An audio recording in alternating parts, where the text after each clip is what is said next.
एक मरीज ICU room में वेंटिलेटर पर पड़ा हुआ होता है। डॉक्टर उसकी हालात देखकर सोचते हैं कि शायद इसे हम नहीं बचा सकते। अब वो डॉक्टर जो वहां पर ट्रेनिंग पर होता है, वो डॉक्टर सुबह से भूखा प्यासा काम कर रहा था क्योंकि ट्रेनिंग टाइम चल रहा था।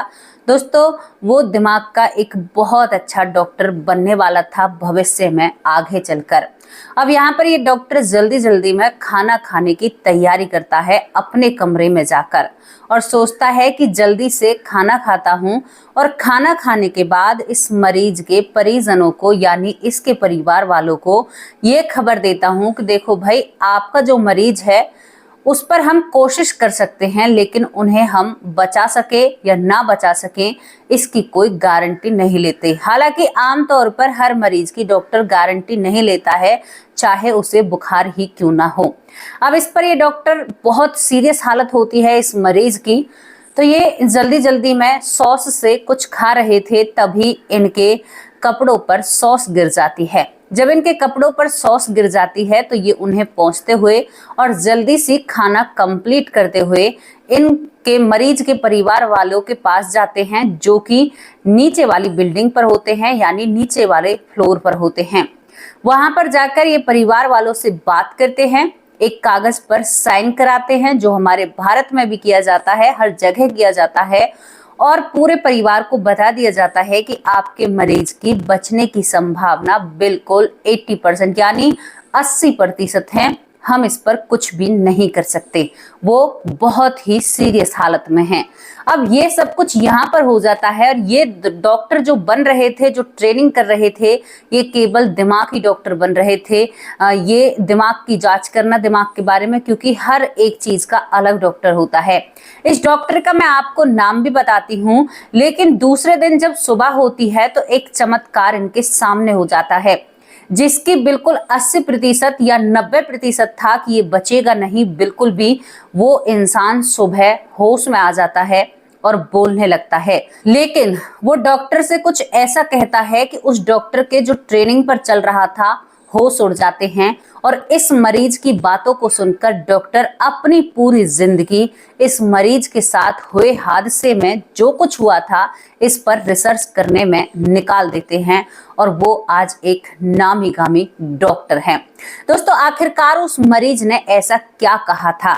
उस मरीज ने उस सॉस के बारे में भी इस डॉक्टर को जानकारी दी थी, और वो ऐसे ऐसे राज खोलता है कि डॉक्टर हिल जाता है। जो डॉक्टर बिल्कुल ही साइंस को मानता था, भगवान को नहीं मानता था, बिल्कुल एक नास्तिक था, आज तक तो वो कहीं से था ही नहीं, उसकी पूरी जिंदगी और उसकी पूरी सोच बदल जाती है एक मरीज का हालात देखकर।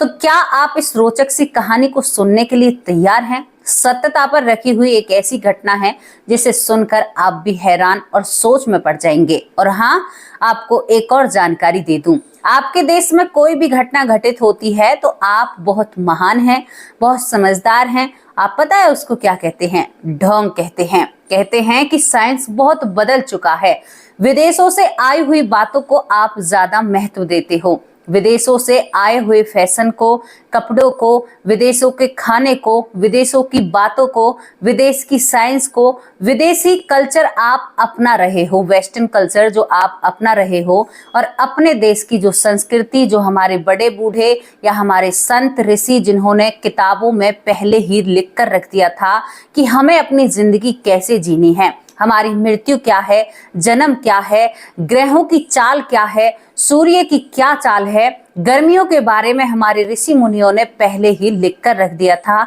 इसे आप पता है क्या कहते हो? इसे आप ढोंग कहते हो। और जो साइंस का डंका आप बजाते हो पढ़े लिखे होते हुए, जो साइंस अभी खोज रहा है, अभी उसके पास कुछ हासिल नहीं हुआ है। हालांकि मेरे बहुत महान भाई बहन शायद मुझसे कहने लग जाएं कि तुम्हें क्या पता साइंस कितनी बड़ी चीज है। तो भाई, मैं आप लोगों से कहना चाहती हूँ कि तुम्हें नहीं पता हमारे ऋषि मुनि कितनी बड़ी चीज थी और उनके अंदर कितनी सामर्थ्य थी सब कुछ बताने की। क्योंकि आज मैं विदेश से एक ऐसी घटना आप लोगों के सामने रखूंगी, क्योंकि इसके बाद ये डॉक्टर भारत आता है और भारत की कुछ किताबें पढ़कर ये खूब लिखित तौर में कहता है कि भारतीय जो आयुर्वेदिक है या भारतीय जो किताबें थी जिनको नष्ट कर दिया गया, उनमें बहुत सारी जानकारी थी, शायद जहां तक हम आज पहुंचे भी नहीं हैं। ऊर्जा के सूत्र के बारे में जितना भारत के पास ज्ञान भंडार है, जितने तुम ज्ञानी हो, उतना आपको कहीं विदेश या किसी दूसरी दुनिया में कोई नहीं मिलेगा।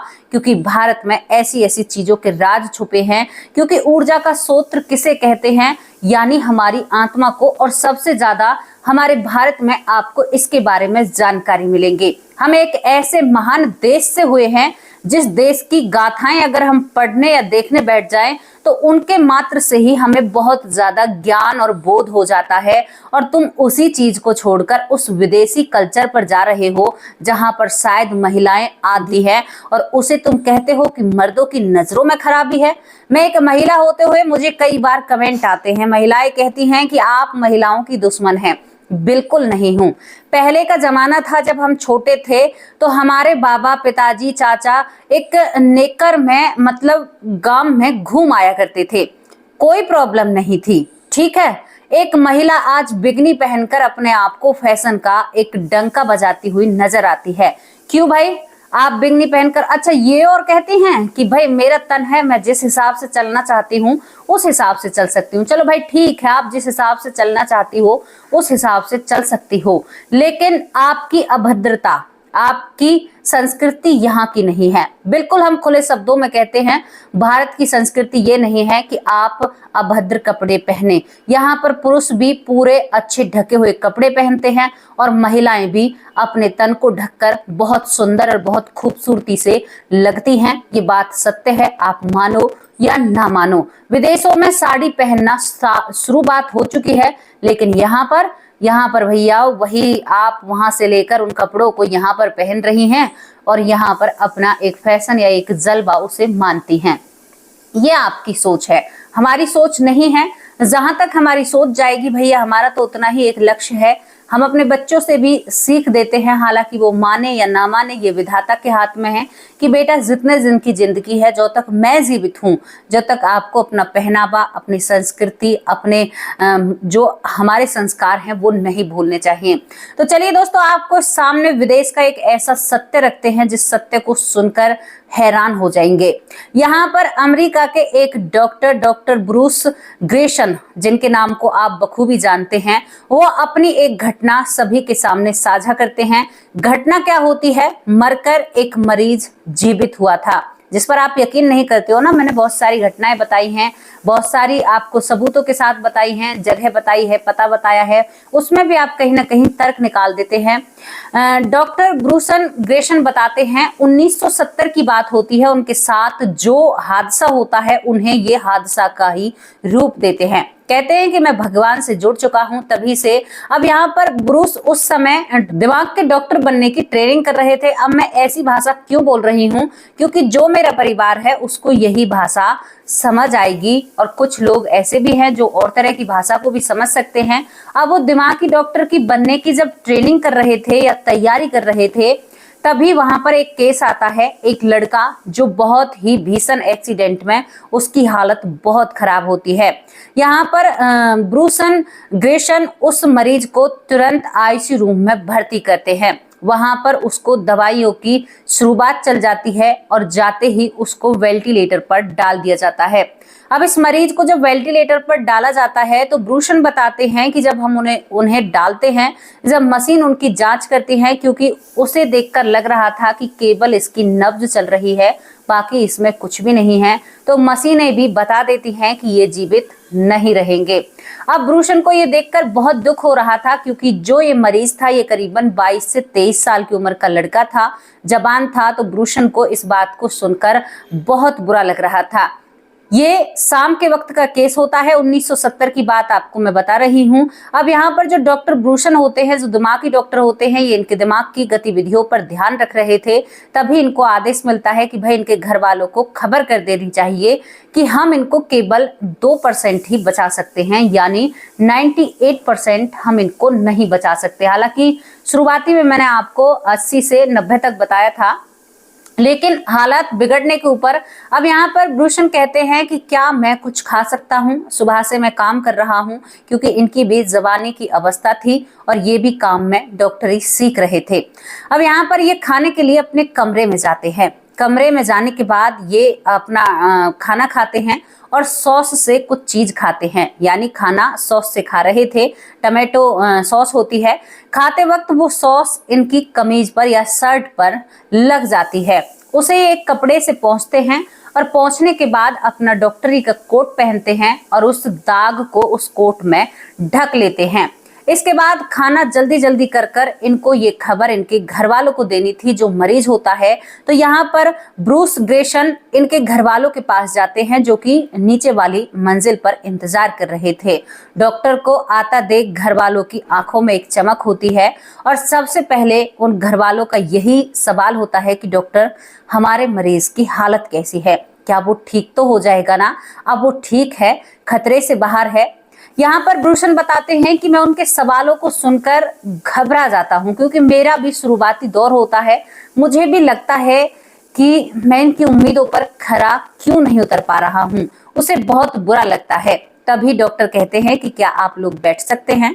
वो अपने हाथ में एक फुटा जिस पर कुछ रिपोर्ट थी, मतलब जिससे आप पेपर देने जाते हो, इस तरह का उनके हाथ में फुटा होता है। इसके बाद वो कहता है कि देखो, मैं आपको झूठी दिलासा नहीं दे सकता। आपका जो मरीज है, आपका जो बेटा है, रिश्ते में जो भी लगता है, हम उन्हें केवल 2% यानी 98% नहीं बचा सकते। उनकी हालत बहुत खराब है। यहाँ पर हम उनका सब कुछ चेक कर रहे हैं, लेकिन हम कह रहे हैं हम कोई गारंटी नहीं लेंगे। जब ये बात ब्रूशन उन लोगों से कहते हैं जो डॉक्टर ब्रूशन होते हैं, तो यहाँ पर वो लोग रोने लग जाते हैं और भावुक हो जाते हैं, क्योंकि सभी का दिल एक समान होता है। इसके बाद दोस्तों डॉक्टर यहाँ पर सारी बातें करते हैं। बातें करने के बाद रात बढ़ने लगती है। रात का साया मरीज को भी शायद अपने आहोश में समाने वाला था। अब यहाँ पर घर वाले रो रो कर पूरी रात गुजारते हैं। दोस्तों इसके बाद सुबह होती है। सुबह होने के बाद मरीज के हालात देखे जाते हैं, लेकिन मरीज के हालात बिल्कुल 98% बहुत बेहतर थे। वो होश में था। जिसके बारे में डॉक्टर कह रहे थे कि हम उसको नहीं बचा सकते, वो मरीज सुबह बोल रहा था। ये बात बहुत हैरान कर देने वाली है और डॉक्टर ब्रूशन ग्रेशन बहुत ही ज्यादा हैरान और ताज्जुब हो जाते हैं, क्योंकि वो दिमाग के डॉक्टर थे और वो इस बात को समझ नहीं पा रहे थे। क्योंकि ये इंतजार किया जा रहा था कि 2 घंटे, 1 घंटे, 15 मिनट, 20 मिनट शायद ये जीवित नहीं रहेगा। जब मरीज बोलने लगता है तो पहला चमत्कार डॉक्टर को लगता है, लेकिन फिर भी डॉक्टर सोचते हैं कि सही है, बहुत अच्छी बात है, परिवार इसी बात का तो सुनना चाहता था। अब यहाँ पर डॉक्टर इस मरीज से बात करते हैं, तो ये मरीज बहुत अच्छे लहजे में बात कर रहा था और यहाँ पर ब्रूशन ग्रेशन को बहुत अच्छा लग रहा था और बहुत अजीब भी लग रहा था, क्योंकि एक वेंटिलेटर पर इंसान बोलता नहीं है, देखता नहीं है। जो शायद कोमे से भी बुरी हालत में जा रहा था, वो इंसान अब बोल रहा था। इसके बाद ये मरीज कहता है कि डॉक्टर साहब, आपने अपनी शर्ट को धो लिया? तो डॉक्टर कहते हैं कि मेरी शर्ट को क्या हुआ? वो कहते हैं कि आप जब रात के वक्त खाना खा रहे थे तो आपकी शर्ट पर सॉस गिर गया था। इस बात को सुनकर डॉक्टर अपनी जिस चीज पर बैठा हुआ था एकदम घबराते हुए खड़ा होकर कहता है कि आपको कैसे मालूम?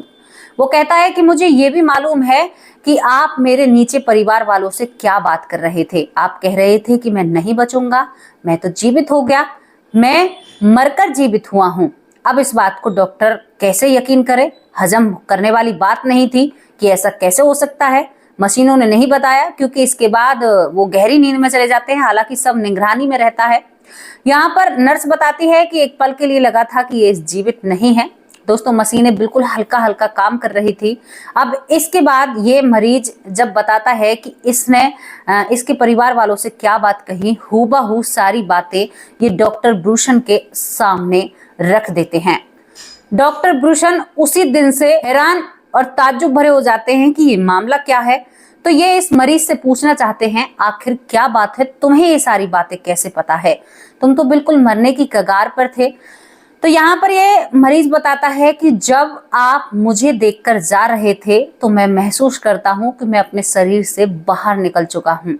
मैं अपने शरीर से बाहर निकलता हूँ और बाहर निकलते ही मैं अपने शरीर को इस बेड पर पड़ा हुआ भी देख रहा था। इसके बाद मैं आपके पीछे पीछे चलता हूँ क्योंकि मैं आपसे कह रहा था कि मेरा अच्छे से इलाज कीजिए, मुझे ठीक कीजिए, मुझे अपने घर वालों के पास जाना है। लेकिन आप अपने कमरे में जल्दी जल्दी में खाना खाते हैं। उसके बाद आपकी सॉस आपकी शर्ट पर लग जाती है, तो आप अपनी सॉस को जो लगी हुई थी शर्ट पर उसे कोट से कवर करते हैं, जो डॉक्टर वाला कोट होता है। उसके बाद मैं आपका पीछा करता हूँ।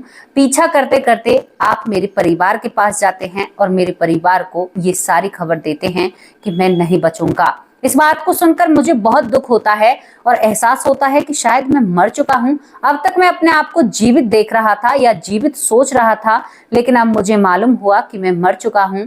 इसके बाद मैं एक घनी रोशनी में जाता हूँ। वहां पर मुझे 2 लोग लेने के लिए भी आते हैं, यानी वो भी जिक्र कर रहा है इस चीज का, और मैं उनके साथ एक अलग दुनिया में जाता हूँ जहां पर लोगों के कर्मों का हिसाब हो रहा था। और वहां पर जब लोगों के कर्मों का हिसाब हो रहा था, हालांकि ये व्यक्ति नहीं जानता था कि ये लड़का कि कहां पर कर्मों का हिसाब होता है। जब पूरी जानकारी ये बताता है तो ये कहता है कि वहां पर कहा जाता है कि इसका अभी वक्त नहीं है। तो डॉक्टर साहब मुझे मेरे शरीर में दोबारा भेज दिया जाता है, ऊपर से ही मुझे फेंक दिया जाता है।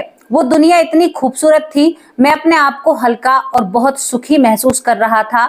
मैंने एक लाल रंग की धधकती हुई नदी को, जिसमें बहुत सारे लोग पड़े हुए हैं और तड़प रहे हैं, उसको भी देखा है। ये डॉक्टर के सामने उस चीज को भी रखता है। दोस्तों, जब ये बात डॉक्टर के कानों में पड़ती है तो उसको ये बात बिल्कुल भी रास नहीं आ रही थी जो डॉक्टर ब्रूस होता है। डॉक्टर ब्रूस कहते हैं कि ऐसा कैसे हो सकता है, मशीनें बताती है अगर तुम मरते तो। वो कहता है कि नहीं, फिर मुझे क्या पता कि आपने मेरे घर वालों से क्या कहा था, मुझे क्या पता कि आपने अपने कमरे के अंदर क्या खाया था, किसी को पता है ये बात आपकी शर्ट पर सॉस गिरा था। तो डॉक्टर को ये बात ना चाहते भी हुए भी विश्वास करना पड़ता है और आज ही ये डॉक्टर अपनी राय बदलता है। ये डॉक्टर मरण और जन्म पर शोध करने लगता है।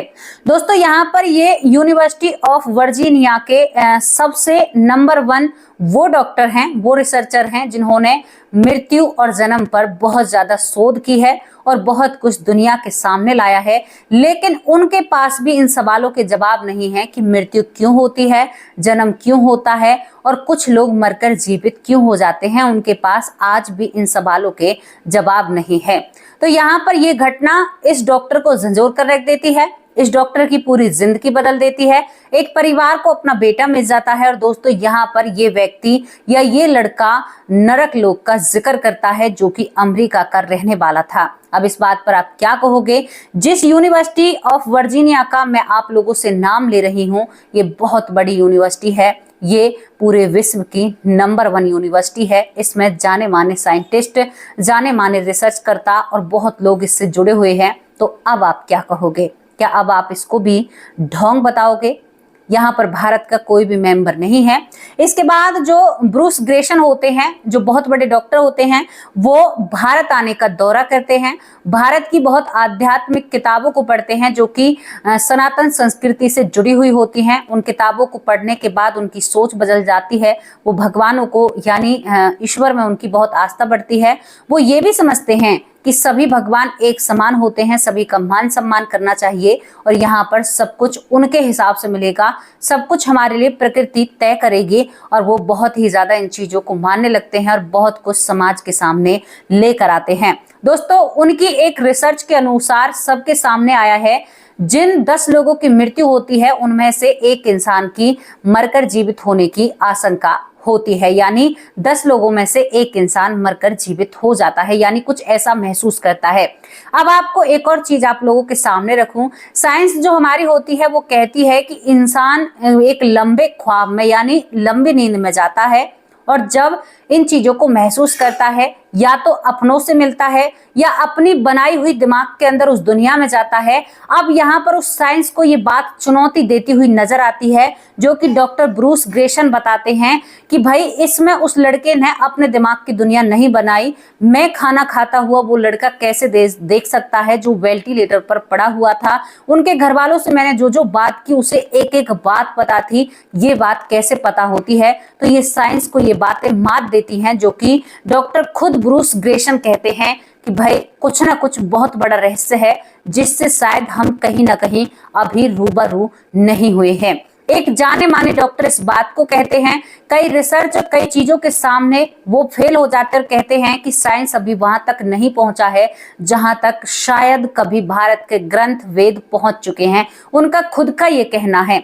दोस्तों दूसरी तरफ मैं आपको बताऊं, एक और डॉक्टर होते हैं बर्ली के SRH यूनिवर्सिटी के डॉक्टर थॉमस बताते हैं कि उनके सामने करीबन 2000 लोगों की मृत्यु हुई है।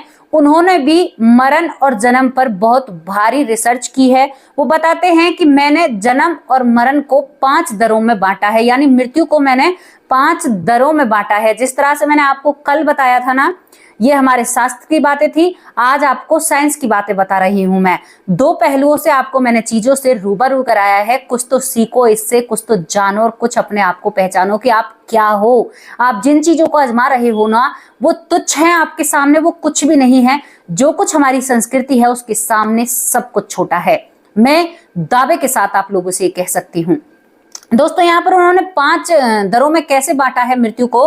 पहली दर जो होती है जिसमें इंसान अपने आप को शरीर में ही मृत महसूस करता है, यानी खुद शरीर में होता है और लगता है कि मैं मर चुका हूं। दूसरी दर होती है आत्मा शरीर से बाहर निकल जाती है और अपने शरीर को देखती है। ये डॉक्टर थॉमस की रिसर्च के दौरान ये बातें वो कहते हैं, जो कि हमारे वेदों और ग्रंथों में पहले से ही लिखा हुआ है। एक साइंसी डॉक्टर के बारे में बता रही हूँ और एक ग्रंथ के बारे में मैंने बहुत सारी वीडियो बना रखी हैं, आप उन्हें देख सकते हैं। यहाँ पर तीसरा है हल्का महसूस करना, यानी अपने शरीर से निकलकर आप नरक या स्वर्ग में जाना, यानी नरक को देखना, हल्का अपने शरीर को महसूस करते हैं और वहां पर आपको बहुत सारे आत्माएं नजर आती हैं जिन्हें शायद ये लोग कुछ और कहते हैं, और ये सब कुछ भी इसमें आता है तीसरे चरण में। चौथा, यहाँ पर कुछ लोग भारत में भी बताते हैं कि एक रोशनी मुझे लेने के लिए आती है और मैं बिंदु के साथ जाती हूँ। एक घटना मैंने आपको बताई, तो आसमान में जाकर ये एक बिंदु या रोशनी के साथ आते हैं और वहां पर एक बड़ी ऊर्जा होती है जिसमें जाकर इनकी ज्योति विलीन हो जाती है या चली जाती है। कभी कभी आपने फिल्मों में भी देखा होगा। यहाँ पर 5वां जो मृत्यु को बांटा गया है, यानी इस जन्म और मरण को, ये होता है कि स्वर्ग देखना, मरने के बाद स्वर्ग देखना और स्वर्ग से उस इंसान का वापस लौट कर आना। यानी उनके हिसाब से भी स्वर्ग देखना, जो अंग्रेज हैं या दूसरे देशों के लोग हैं और भारत के लोग भी जो स्वर्ग तक पहुंचते हैं और वहां से वापस लौट कर आते हैं उनके कर्मों के आधार पर। हालांकि ऐसे बिल्कुल 10% लोग ही आपको नजर आएंगे। दोस्तों ये पूरी जानकारी मैं आप लोगों के सामने रखी। यहाँ पर ब्रूस ग्रेशन बताते हैं कि मैंने जो महसूस किया और जो जाना वो वाकई में ही सबसे अलग है। उन्होंने कई किताबें पढ़ी, भारतीय किताबें पढ़ी। यहाँ पर डॉक्टर थॉमस ने भारतीय किताबें नहीं पढ़ी, वो अपने हिसाब से इसको सभी के सामने रखते हैं। तो आप किसके साथ सहमत हैं? भाई इसमें भारत का कोई भी हाथ नहीं है। अब यहाँ पर ये सब विदेशों में आपको सुनने को और जानने को मिल रहा है। 1970 की बात होती है। इस पर आप जो भी अपनी राय रखना चाहते हो, अपनी राय कमेंट बॉक्स में जरूर रखना। ये डॉक्टर ब्रूस ग्रेशन बहुत जाने माने रिसर्चर हैं और बहुत ही जाने माने हैं। तो इनके बारे में भी आपकी क्या राय है, अपनी राय कमेंट बॉक्स में जरूर रखना। और ये स्टोरी आपको कैसी लगी, जहां पर एक लड़का जो वेंटिलेटर पर पड़ा हुआ था वो डॉक्टर के कमरे में भी जाता है, अपने परिवार के पास भी जाता है, फिर वो ऊपर भी जाता है, हल्का भी महसूस करता है और मृत्यु के बाद वो जीवित भी होता है। तो जैसे भी आपको मेरी ये जानकारी लगी हो, बहुत मेहनत लगती है इन जानकारियों को निकालने में, तो अपनी राय कमेंट बॉक्स में जरूर रखना और हम पर एक छोटा सा कमेंट जरूर करते हुए जाना कि आपको हमारा काम पसंद आया या नहीं आया। अब आप लोगों से विदा लेती हूँ और जोर से बोलिए वंदे मातरम, भारत माता की जय। आप एक ऐसे देश में जन्मे हैं जिसकी शायद मैं क्या कहूँ आपसे, मैं अपने भारत पर बहुत गर्व करती हूँ। मेरा भारत महान है, मेरे भारत की सेना, मेरा भारत देश सबसे बेहतर, सबसे अच्छा, यहाँ का कल्चर सबसे प्यारा। लोग यहाँ की कुरीतियों पर सवाल खड़े करते हैं। आप इस भ्रम से निकल जाइए कि भारत में ही कुरीतियां नहीं थी, विदेशों में भी ऐसी ऐसी सजाएं लोगों को दी जाती थी कि अगर आप उन सजाओं को सुन लेना तो आपकी रूह कांप जाएगी। कभी इस पर भी कोई वीडियो बनाएंगे। अब आप लोगों से विदा लेते हैं। नमस्कार, जय हिंद, जय भारत।